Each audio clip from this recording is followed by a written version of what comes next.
So the bottom line, to answer your question, when I hear that, oh, I can't use the real estate professional status, and maybe they get disenchanted with the real estate, I encourage them to take the long-term view, right? Just zoom out, look at investing over the long haul.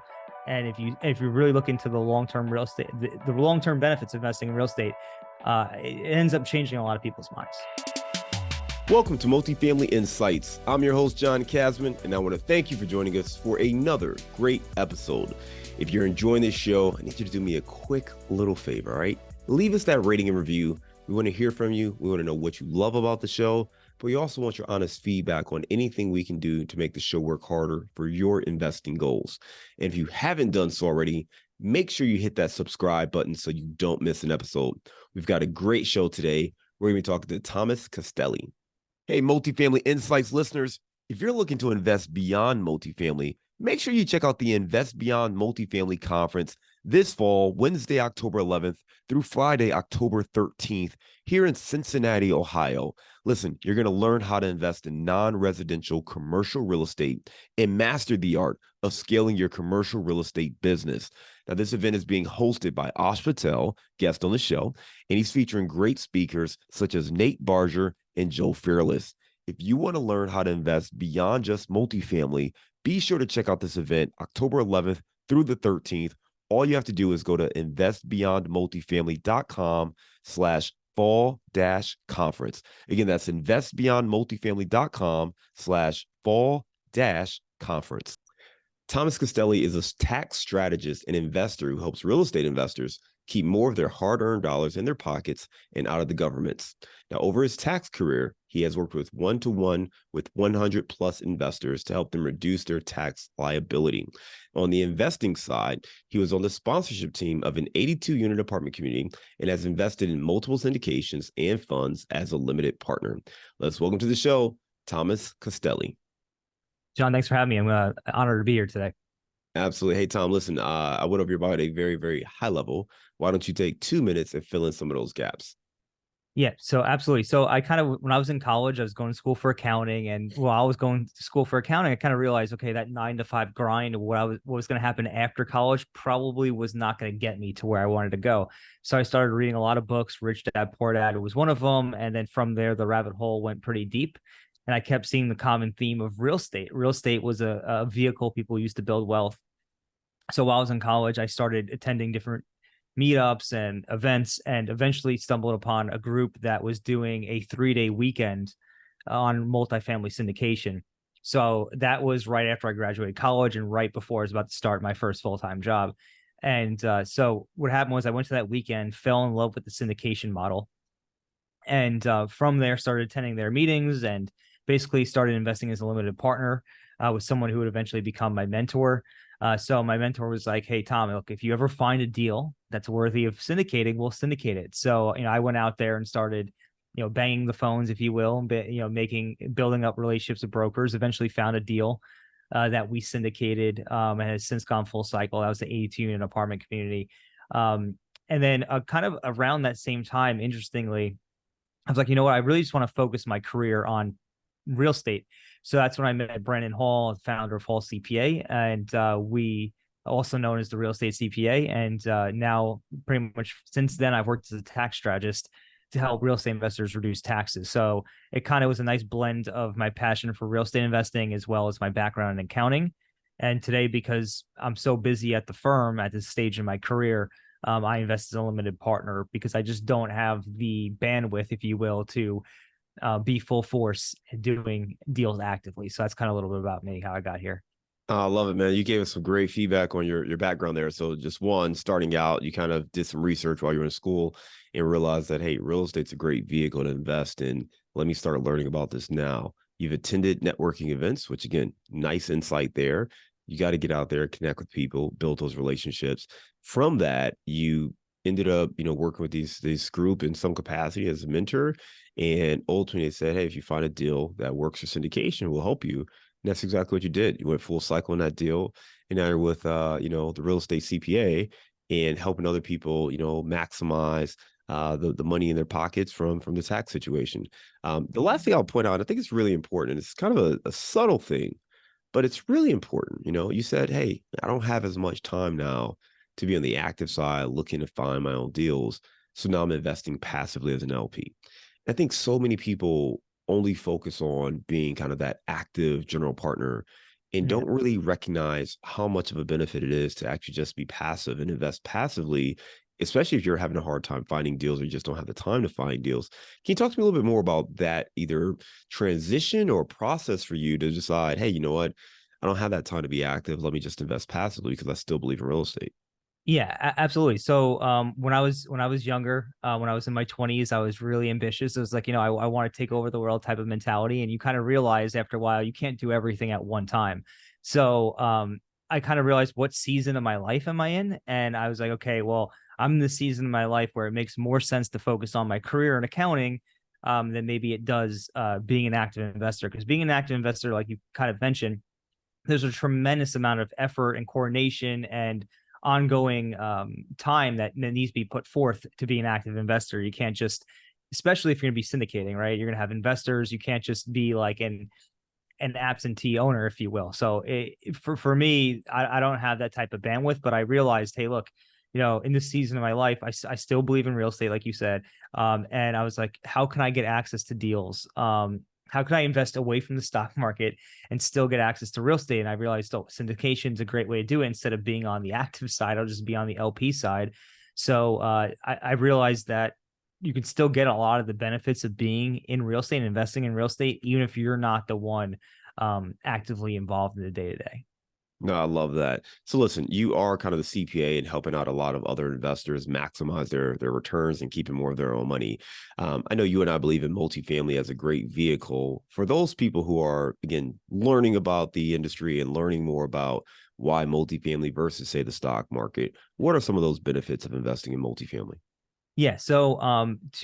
There's a lot. So I'll break it down like this. I'm a firm believer that in order to beat the market in the stock market, you have to really have a strong edge. You have to be doing it full time. And it's not just doing it full time. You have to have an edge and you have to be, you have to have some kind of way to actually continuously beat the stock market. Extremely unlikely, statistically speaking. However, in private markets, so like multifamily real estate, there's often more opportunities because it's not as efficient as a market. Right. In the stock market, people buy and sell stocks at the click of a button. All the information is readily available, news and all of that. It's the market's a little bit more fragmented in multifamily, even if it is maybe more efficient than some other types of markets, it's still not as efficient as the stock market. So there's discrepancy there. Then there's user error, right? There's people who buy multifamily. Maybe they don't know what they're doing and they create problems for people to come in who do know what they're doing and solve, right? So that's one reason why there's an edge. Other times you have like mom and pop owners who aren't really operating their properties as a business. So there's a lot of opportunities for professional investors to come in and take advantage of that. So that's one reason. And also you have economies of scale, specifically when you're looking at multifamily versus say single family.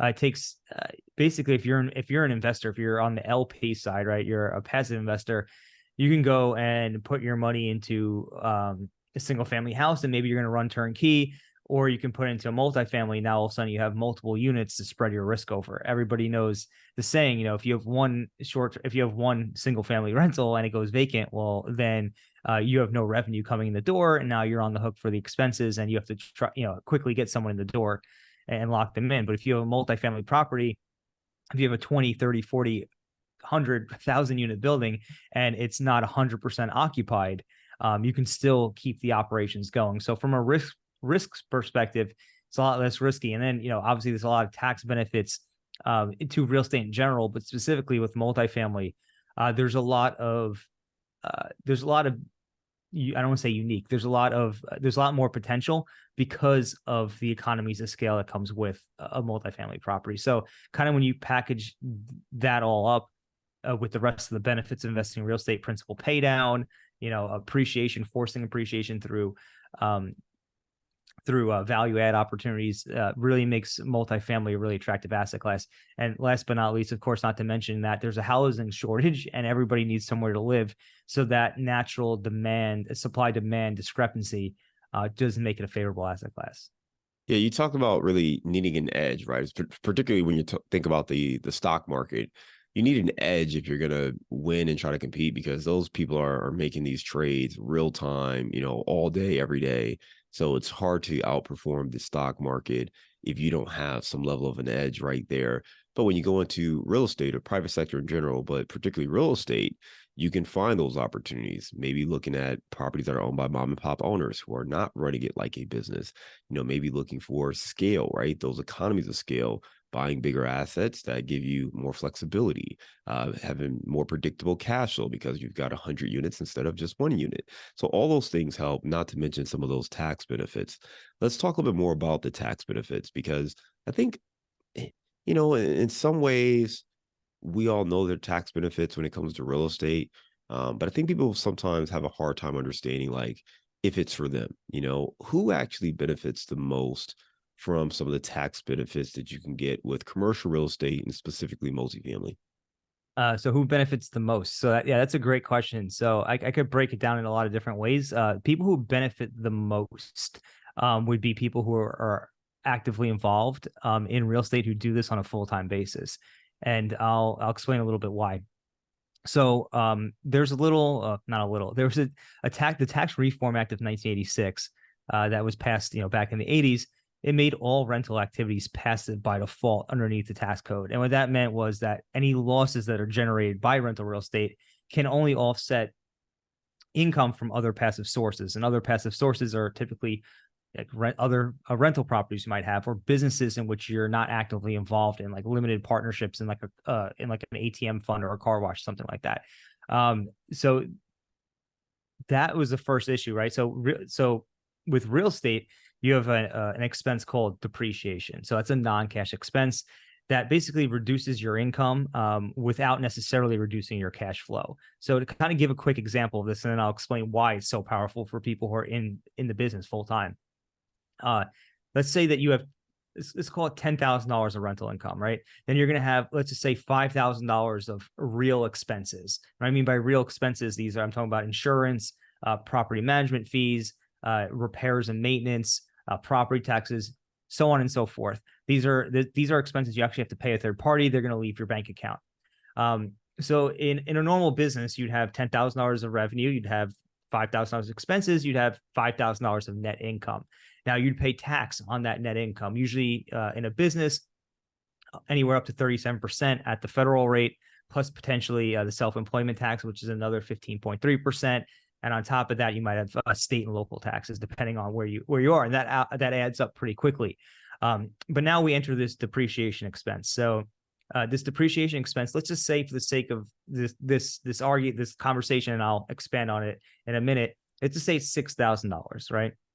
Well, now all of a sudden you have $10,000 of revenue, you have $5,000 of expenses, and now you have $6,000 of depreciation. So now you're at a tax loss of negative $1,000. So that means you did not pay tax on your rental income, despite the fact that you generated $5,000 of cash flow, because you got to remember the $10,000 of income, you actually paid $5,000 of expenses, but then you had this non-cash or this phantomic depreciation expense that's only on paper, put you at a loss for tax purposes, but you pocketed $5,000.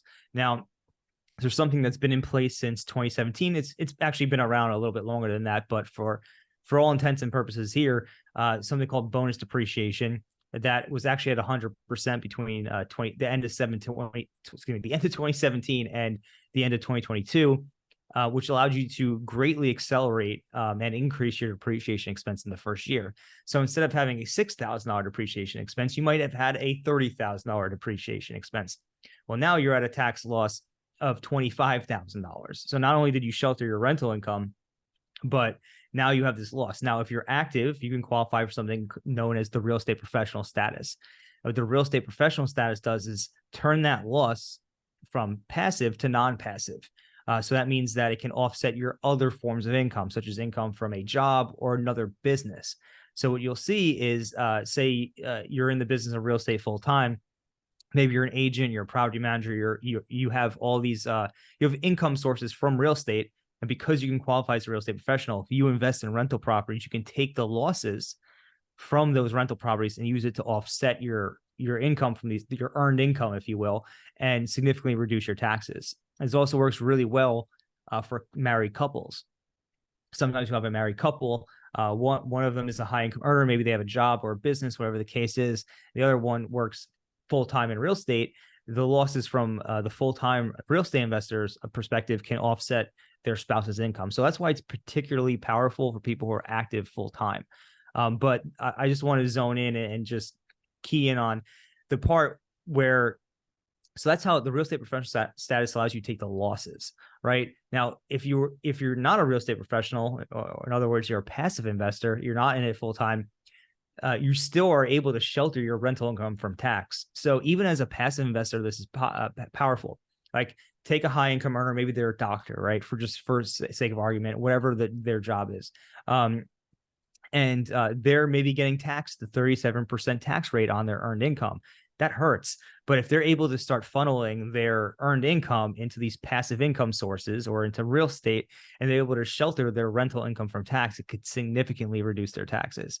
Got one more illustration, because I think this is really powerful. I know a lot of people overlook it. A lot of people look at the real estate professional status and say, oh, that's amazing. If I can't get the real estate professional status, if I can't take my losses against my earned income, then real estate's it kind of like nerfs the power for them. It kind of, I don't know, takes away the glam. But that's just not the case. Because you're able to generate income from real estate and not pay taxes on it, it actually reduces your effective tax rate. So just to give a quick example, let's just say someone was making $300,000. I'm just pulling a number out of a hat here. And let's just say they were paying 32% taxes on their $300,000. That's going to be 96. That means that they're basically paying $96,000 in taxes. That hurts, right? But let's just say that over time, you're able to take your earned income and build up a portfolio, whether it's active or passive, right? I guess in this case, I'm specifically keying in on the passive side. Let's say you were able to earn $50,000 or generate $50,000. Well, now your income is going to be $350,000, but you're still only paying $96,000 in taxes because you're able to shelter that rental income from tax. You're now looking at your effective tax rate went from 32% down to, I just did the math wrong on that. It goes down from 32%. It goes down to, sorry about that. I did the math wrong again. This is what happens when you do it live. 27.5%. So you went from paying 32% on your taxes down to 27.5% because you're generating more income from passive sources that are sheltered from tax relative to the total income you're generating. Yeah, Tom, so you just gave some great information, man. You talked about one, bonus depreciation, which, we've talked about a few times on the show, but with bonus depreciation, you're able to accelerate some of those losses in that first year. And that's starting to trail down. And we'll talk about that in a moment, where now you're not able to take the full 100% moving forward, but that's still a beautiful, tool that you can leverage to reduce your tax liability. And even on top of that, even if you're not a full-time real estate professional, and it's the real estate professional status is the formal way to call it. But if you don't qualify for that, you can still reduce your effective tax rate, because now you're getting passive income that is not being taxed on top of the earned income that is being taxed. So two things here. One, on that, the bonus depreciation, we know that that's starting to change. For those who are not as familiar, what does that outlook look like over the next 5 years? Yeah, absolutely. So right now in 2023, as of this recording, bonus depreciation is at 80%. And it's going to phase out 20% until it's completely phased out in 2027. So you're looking at 2024, it's going to be 60%. 2025, it's going to be at 40%. 2026, it's going to be at 20%. 2027, it's gone under current law. Now, I will say there is, I believe it's the Make It in America Act that's actually, that was passed by the House. They want to, or proposed by the House, excuse me, they want to extend 100% bonus depreciation retroactively through 2023 all the way to 2026. So if that is passed, which we will see, it would be 100% would be extended to 2026, but it'd still go away in 2027. But yeah, as of right now, under current law, we're looking at it phasing out 20% per year. Right now in 2023, it is 80%. Yeah, and appreciate you sharing that. And just to reiterate this, what we're talking about here is, when you do that, your life cycle of an asset, we know that they depreciate in value over time. And typically, depending on the asset, it's either 27 and a half years or 39 and a half years of the time frame that you can depreciate it, and you split that up and divide it by the number of years and go. Well, what we're saying is you can now take all of that depreciation in that first year, and that's what's being changed by the law. So we'll see what happens there. The second thing I want to talk about was back to that real estate professional status. For some folks who don't qualify, they may look at that and say, well, what's the benefit, right? If I can get this 100% depreciation or 80%, whatever it is, but if I can't take it because I don't qualify as a real estate professional, what's the perk there? How do you respond to that? Yeah, I encourage people to take the long view, right? The long view of real estate, because the real estate professional status is definitely a powerful tool. And if you can qualify for that, or your spouse can qualify for that, great, use it all day long. It's amazing. But real estate just in and of itself has so many powerful benefits. Just the ability to shelter your rental income from tax, um, using depreciation is a tremendous benefit just in and of itself. And we have a lot of clients who built up significant portfolios and they don't pay taxes on, like, some people are full-time real estate investors, per se, but they don't need the real estate professional because all their income's coming from real estate and it's sheltered. And you can do that over time as you have a job. You could do it passively. If you want to invest in syndicates, you could do this directly. If you want to just buy properties, you can build up cash flow that's tax advantage. So that's the first benefit. The second thing is, if you zoom out, if you want to, it depends on what your goals are. I know we are talking about before the show. It all depends on what people's goals are. But if you want to be in real estate and you take the for life and you really take the long-term view, there's a few other tax benefits to it. First thing is, when you buy a property, it tends to appreciate, whether it be from market forces or from forced appreciation through value add opportunities. Additionally, you're going to have principal pay down on your loan. So in other words, your equity is going to increase over the time you own the property. And what you can do is you can tap into that equity tax-free with cash out refinances. So rather than, say, selling your asset, you could basically take a HELOC or cash out refi, take that money and reinvest it into your portfolio and continue to expand your portfolio. I'm sure a lot of people might be familiar with this concept from the Burr method. And that's actually a really powerful tax strategy because, again, it allows you to build your portfolio and still and tap into this tax-free source of capital, if you will. So that's one of the benefits. Another one is exit, right? So if you do need to sell your property, it does appreciate in value. You have something called the 1031 exchange. 1031 exchange allows you to sell your rental property, and basically take the sales proceeds and buy another rental property and defer the capital gains tax to buy either a bigger or better property. And you can do this continually throughout your lifetime. And it's easier said than done, for sure. But we have clients who've successfully done this over decades and build up their portfolio and have this pretty sizable portfolio they've never paid capital gains tax on because they continue to use 1031s.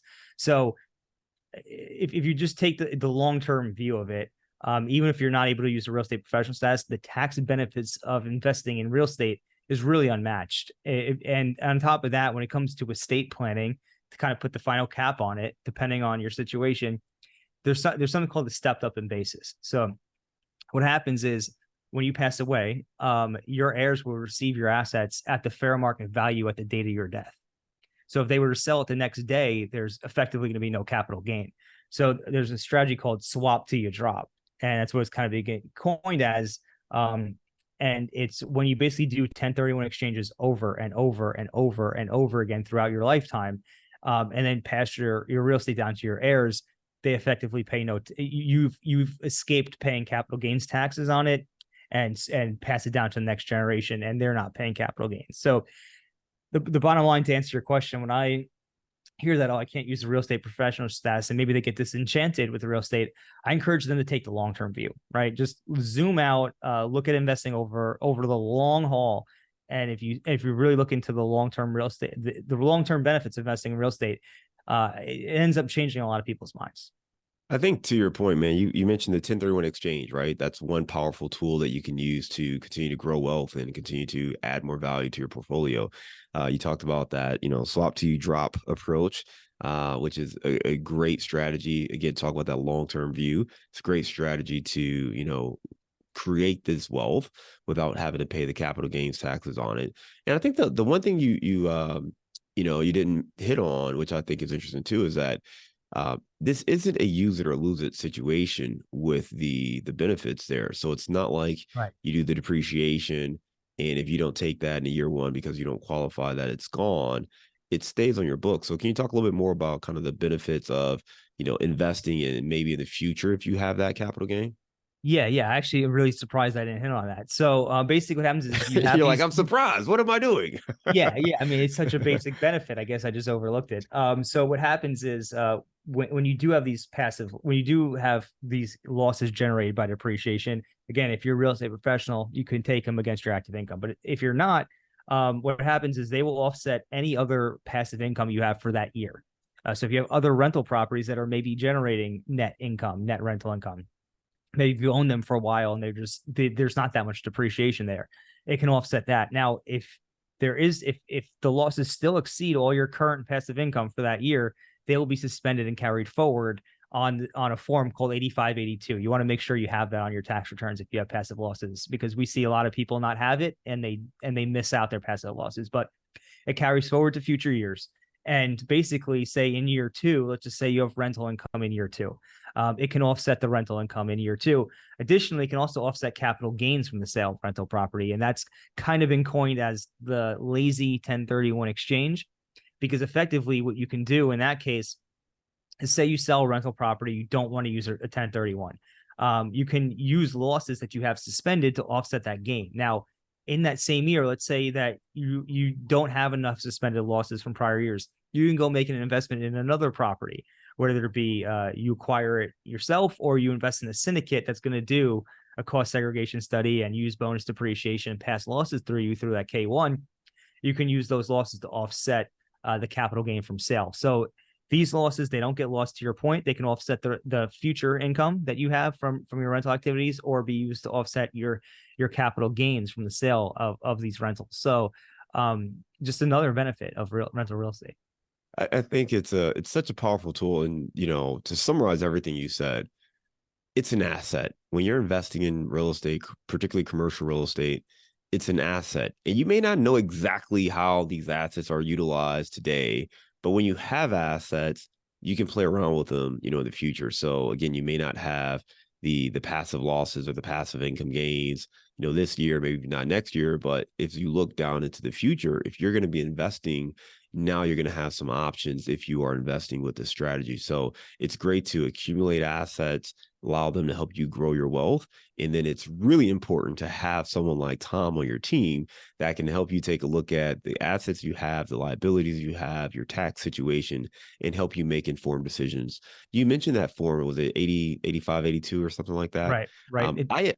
I imagine a lot of investors or a lot of CPAs miss this or are not aware of this. How do our investors make sure that the person they're working with understands all the stuff you just talked about and sets them up for success? Right, that's a great question, and I know this is going to cross over a lot with advice that I've received in the multifamily. You want to, right? If you're going to go buy, and let me phrase it like this: if you're going to go buy a 1,000-unit apartment complex, you want to go work with someone a property manager who has experience operating 1,000-unit apartment complexes, not the single family rental person, right? Same thing with taxes, right?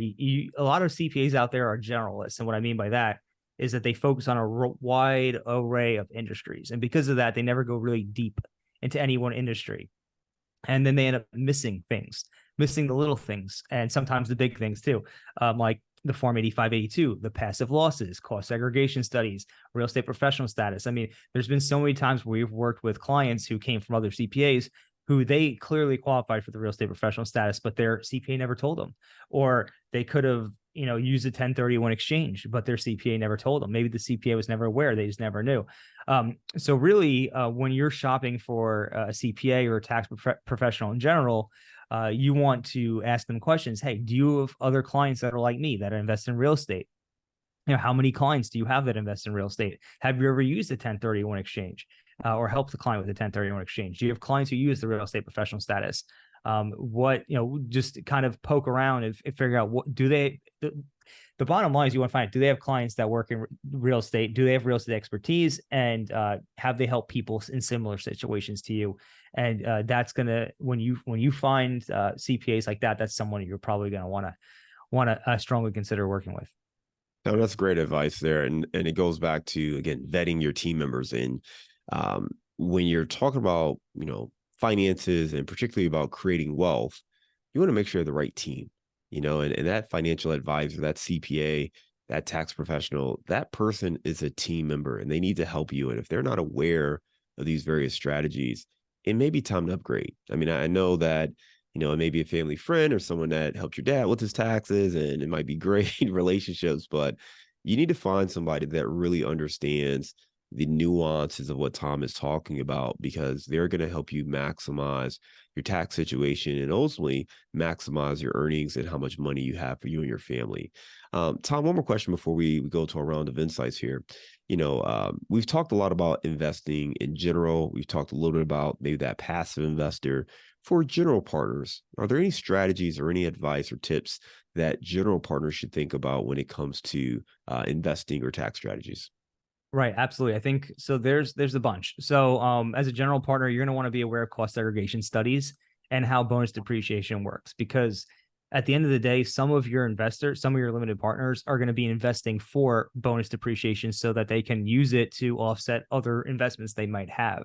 So, cost segregation study and bonus depreciation go hand in hand. Cost segregation studies is what allows you to actually kind of take the full advantage of bonus depreciation. So you want to be aware of that. Additionally, you want to be aware of, for specifically for general partners, the carried interest rules and kind of how that works. So as a general partner, you're typically going to, there's all different types of ways people can be compensated, but typically there's going to be a fees and promotes, right? So your fees are going to be taxed at ordinary income tax rates, typically subject to self-employment income. So you're going to want to be aware of that. Then when it comes to the carried interest, that can be taxed at long-term capital gains rates. If you hold the property for 3 years, and in many cases of real estate, it could be less than that because of the way the carried interest rules work. So I guess from a high level, you just want to understand how you're being compensated and how the forms of compensation, the fees, the promote are being taxed, so you can basically plan your situation accordingly. You also want to be aware of the real estate professional status. If you're doing this full time as a general partner, the real estate professional status is your ally, because chances are in most syndications, the GPs, at least the ones I've seen, are typically allocated some portion of the depreciation. It might be pro rata. So for example, if it's a 70-30 split, you might get 30% of the bonus depreciation allocated to you as a GP. And if you're working full time, you can use those losses, the losses generated by depreciation, to offset the income from your fees. There's actually one more really powerful one I want to mention, and it's when you defer your acquisition fee. So acquisition fees usually like 1%, 2%, depending on the deal of the acquisition price, and it can be quite sizable in some cases. Now, what you could do, if you take that fee, it's going to be taxed as ordinary income up to that 37% that I was mentioning, self-employment tax, all that good stuff, or all that bad stuff. And then what ends up happening is you can be taxed substantially on that. But you can actually put it into the promote structure and defer the acquisition fee to later on in the transaction. And you can actually pay that lower rate, that capital gains rate. So that's something to be aware of. Now, there are some downsides to that. The downside is you're not receiving the money upfront. Other downside is you're not guaranteed to receive that money. If you take that fee when you close on a transaction, that money is guaranteed to receive it. But if it's guaranteed in the promote structure, that's still taxed as ordinary income. So the way it's got to be structured is it's not guaranteed. It's later on in the waterfall. So you got to make sure you can perform, and you get your acquisition fee later on. So that's just something to be aware of, something that I think some people sometimes overlook. But if you're going to go that route, you definitely want to make sure you're working with a CPA who understands how that works, so you set up correctly and don't put yourself in a bad position. And also attorneys as well, who knows how to structure the operating agreements and what have you.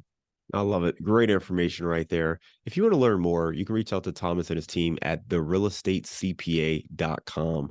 We're going to go to a round of insights. They say you're the average of the 5 people you spend the most time with. So if you want to grow as a multifamily investor, you have to spend more time with other multifamily investors. And an easy way to do that is to join our apartment investing mastermind group today. Just go to casmancapital.com and click on the mastermind button. Now, as a part of this group, you'll get access to expert trainings, group coaching calls, industry news and updates, as well as all of our webinars and workshops, including our 3-hour workshop on raising capital. Again, if you want to be around other multifamily investors that can help you scale your portfolio today and grow your network, make sure you're a part of the Apartment Investing Mastermind. Just go to casmancapital.com and click on the mastermind button today. Tom, give me a failure or an apparent failure that set you up for later success. Yeah, that's a great question. So when I was earlier on in my career, I went into recruiting for a little while. I went into recruiting because I thought it would help me build a network and raise money, right? So I thought that was a fail. I thought that was what I quickly realized that was not a great tool for raising money, because people were looking for jobs, not for investments. That's first of all. And many of the people who you're recruiting don't have the money to invest to begin with. So while that was a failure or apparent failure, I learned a lot of great skills from that job. I learned how to cold call. I made so many cold calls. I could cold call anybody right now and not be nervous, not be scared, because I've done so many. It got me over the fear of rejection. Also built a lot of great negotiation skills. Like as a recruiter, I had to negotiate people's salaries. So I had to basically understand what the company wanted out of the get out of the deal, and what the candidate wanted out of the deal, and make the two come together. So a lot of great negotiation skills were learned there that could be applied to a lot of different places in life. So, and it also taught me a lot about work ethic and grinding, and just, having that like hardcore work ethic. So while it was if you look on the surface, it was a failure, but the long-term skills that it set me up with it set me up for the next stage. There you go. Give me a digital or mobile resource you recommend for your business. Digital or mobile resource. I'm so tempted to go with like an iPhone, but that's not fair, right? So digital mobile resource. Audible is by far a huge resource for me. I take audiobooks with me on the go all the time when I'm at the gym, while I'm driving. And it just really allows me to stay up to date, or not, I don't say up to date, but allows me to stay educated in a lot of different areas. So Audible is a huge digital resource for me. Speaking of Audible, give me the book you've recommended or gifted the most in the last year. There's a lot of good books. I'm going to go with Atomic Habits. Atomic Habits, because not only from how it covers building habits, but also one of the biggest takeaways I had from that was how identity plays into habits, right? So many people try to run in one direction, try to willpower their way to change. And maybe you're trying to lose weight and you keep trying to force yourself to do it. But if you but in your mind, you're like your self-image doesn't see yourself that way. If you change your self-image, you change your identity, then all the habits will fall into place, because now you're acting congruent to that identity, whereas before you were acting against who you thought you were, which made it a lot more challenging to have that change last. So that was a key takeaway from Atomic Habits. Really changed my life. So I'm going to go with Atomic Habits. All right, one of our favorites. Give me a daily habit that helps you stay focused on your goals. So yeah, every day before I leave the office, what I do is I review what I did today, and then what I have to do the next day. So that the next day I'm not thinking about, what do I have to do? I just kind of could get right to work. And one more thing I want to add to that actually stems from another practice I do on Sundays. I figure out everything I need to do for the week. Then I start outlining my week. And then every day, did I get done what I was supposed to get done today, and what do I have to get done tomorrow? And it just kind of keeps me efficient or effective. There you go. Give me your number one insight for tax strategies for multifamily investing. The number one insight. I'm going to go with something I haven't mentioned on this podcast today, and something called a partial asset disposition. I'll make this really short and sweet. So when you have a big asset like a multifamily building, you're going to be doing value add, or you're eventually going to have to do a lot of renovations. So let me just take the roof, for example. If you have a roof and you replace the roof, you're going to be depreciating the old roof and the new roof at the same time. Because when you bought the property, you're starting to depreciate the property, and one of the components of the property is the roof. And now when you replace the roof, you have two roofs. Partial asset disposition allows you to deduct the remaining value of that original roof all at once. So now, like, if the remaining value of the roof on the multifamily property was, let's just say, 120 grand, because you're dealing with economies of scale, you're getting 120 grand deduction write-off because of the partial asset disposition. So another really powerful tool that is often overlooked, and while you can use it on smaller properties, it's really impactful on multifamily properties and commercial properties that are larger. So I love it. All right, let's lighten the mood. Give me your favorite place to grab a bite to eat. Yeah. Okay. Favorite place to grab a bite to eat. This is gonna be cliche. I love Texas Roadhouse. I know it's like a chain, but I love it. So I'm gonna go with Texas Roadhouse. All right. I don't think I've ever been to Texas Roadhouse. I don't mind some of the like chain steak restaurants, like, but I don't think I've been to Texas Roadhouse. I'll have to check that out the next time I see one. I'm sure there's one close to me. All right. Texas Roadhouse it is. Listen, Tom, you gave some great information. You talked about, everything from, why people should be looking to invest in real estate, specifically multifamily, some of the benefits there. We get into those tax benefits, talked about bonus depreciation and the real estate professional status and some of the different things that you can do to help lower your tax liability. And just really giving us some good insights on things to do from an LP standpoint, a GP standpoint, things to consider just to make sure we're optimizing our tax strategies there. If you want to learn more, you can go to therealestatecpa.com and you can connect with Tom there. I want to thank you again for coming on Multifamily Insights. We look forward to staying in touch with you and hope you have a great day. You too. Thanks, John.